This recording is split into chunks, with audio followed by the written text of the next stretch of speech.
Great. అయితే మోహన్ గారు, నాకు తెలిసిన మోహన్ ఇప్పుడు మీరు పాడిన పాటలు, మీ వాయిస్ విన్నటువంటి ప్రేక్షకులు కూడా ఒకటి ఫీల్ అవుతారు. అదేంటంటే మీ దాంట్లో ఒక ఒక రెడ్ మార్క్ వాయిస్ విప్లవ గీతాలు పాడే వాయిస్ మీలో అంటే అది ఉంది కదా! చైతన్యమే కదా! ఈ చైతన్యాన్ని తెలంగాణ మూవ్‌మెంట్‌లో కూడా కొంత కాదు, బాగానే మీరు ఒక తెలంగాణ సాహిత్యాన్ని, మీ యొక్క తెలంగాణ వాయిస్‌ని తెలంగాణ ఆహ్, మూవ్‌మెంట్‌లో ఇచ్చారు కదా! అది చెప్పండి, అది ఆ లైన్. తెలంగాణ ఉద్యమానికి 2001లో హ్మ్. తెలంగాణ ఉద్యమం కేసీఆర్ గారు స్టార్ట్ చేసినప్పుడు ఫస్ట్ 'దగా పడ్డ తెలంగాణ' అనే క్యాసెట్ చేసింది నేను.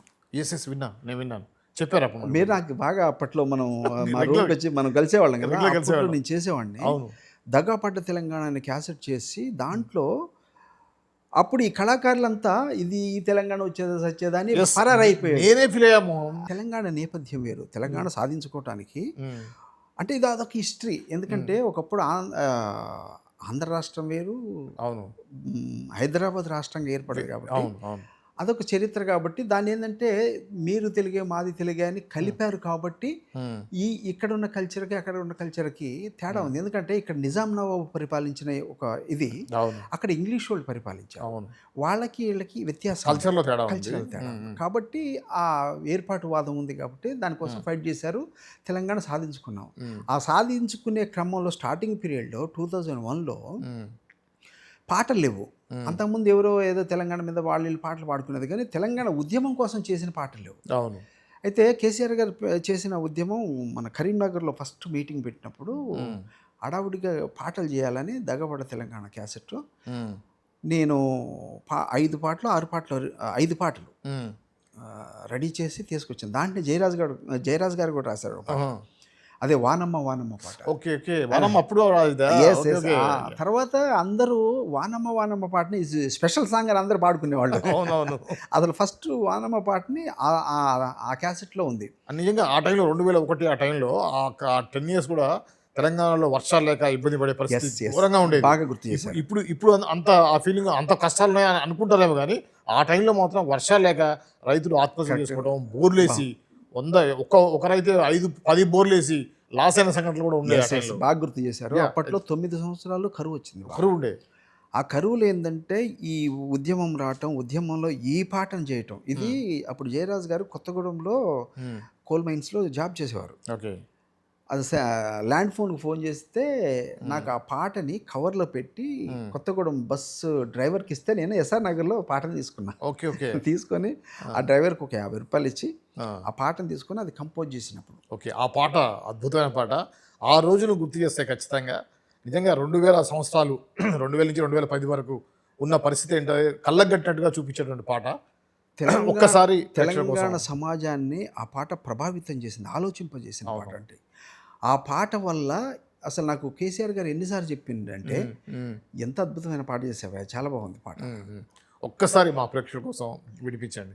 వానమ్మ వానమ్మ వానమ్మ ఒక్కసారన్న వచ్చిపోవే వానమ్మ.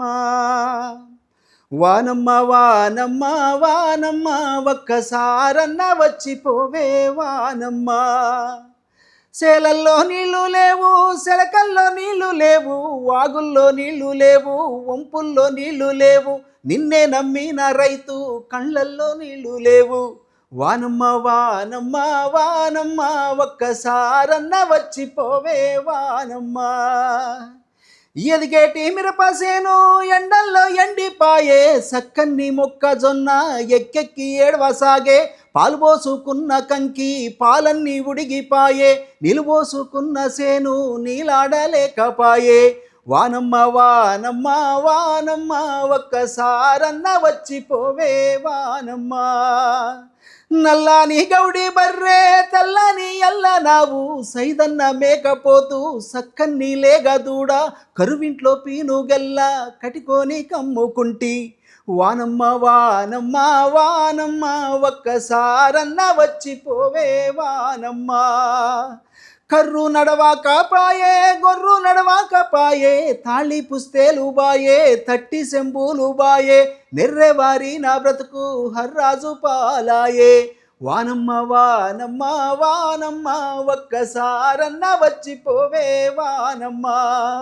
ఒక్కసారన్న వచ్చిపోవే వానమ్మ, ఒక్కసారన్న వచ్చిపోవే వానమ్మ. అద్భుతం. తెలంగాణ సమాజాన్నే కాదు, ఆంధ్ర ప్రజలను కూడా ప్రభావితం చేసింది ఈ పాట. నాకు ఆంధ్ర ప్రజలు కూడా అప్పట్లో ఎంతో గొప్ప పాట చేశారు మోహన్ గారు, మీరు నిజంగా అని చెప్పారు.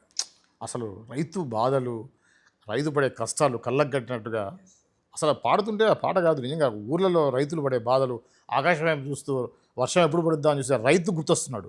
బక్క చిక్క రైతు నా కళ్ళ ముందు అదే కనిపించింది. చాలా అద్భుతం మోహన్, సూపర్ సూపర్.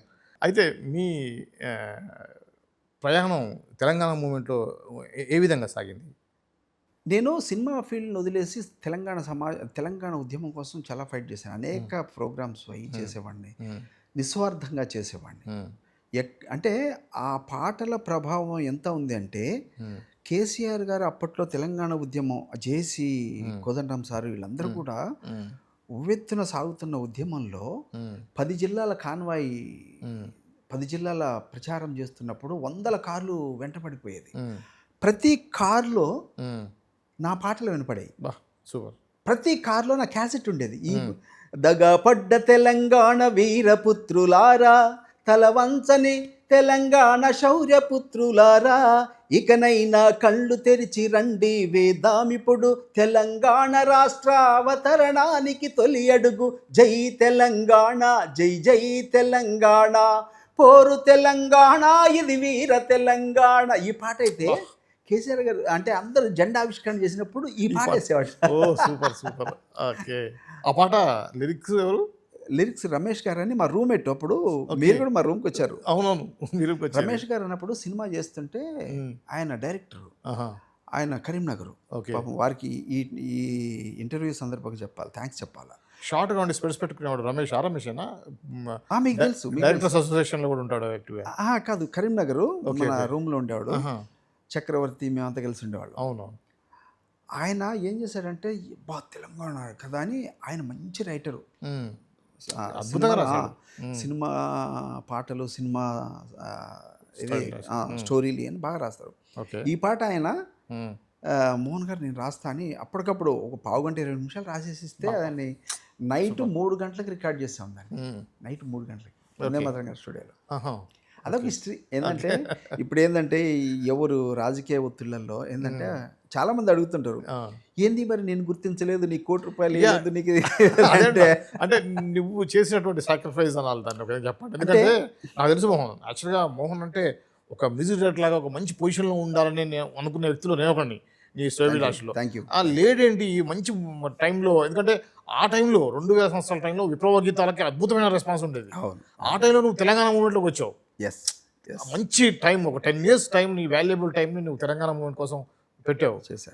అంత ఫలితం నువ్వు పొందలేదని అసలు నాకైతే ఉంది. అయితే నువ్వు ఎలా ఫీల్ అవుతున్నావు? దీంట్లో ఫీల్ అయ్యేది అంటే మనం బాధపడాల్సిన అవసరం లేదు. కానీ తెలంగాణ ఒక మూమెంట్ వచ్చింది, ఒక ఉద్యమం వచ్చింది, దానికి మనం చేదోడు వాదోడుగా మనం వర్క్ చేసాము.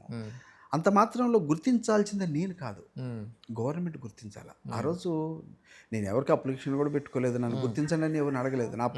ఇప్పుడు ఎట్లుంటుంది, నిస్వార్థంగా పనిచేసిన వాడు ఆ పని కంప్లీట్ అయిపోయిన తర్వాత తన పని కోసం బయలుదేరుతారు కదా. నేను మళ్ళీ మ్యూజిక్, నా పాటలు, సినిమాలు ఇటు ప్రయాణం చేశాను. అలా వెళ్ళాను తప్ప నేను ఎప్పుడు ఆశించలేదు. ఓకే. గుర్తించకపోవడం వాళ్ళ తప్పు. అదేలే, నీ ప్రయాణం సాగుతూనే ఉంది. అంతే. Okay okay okay.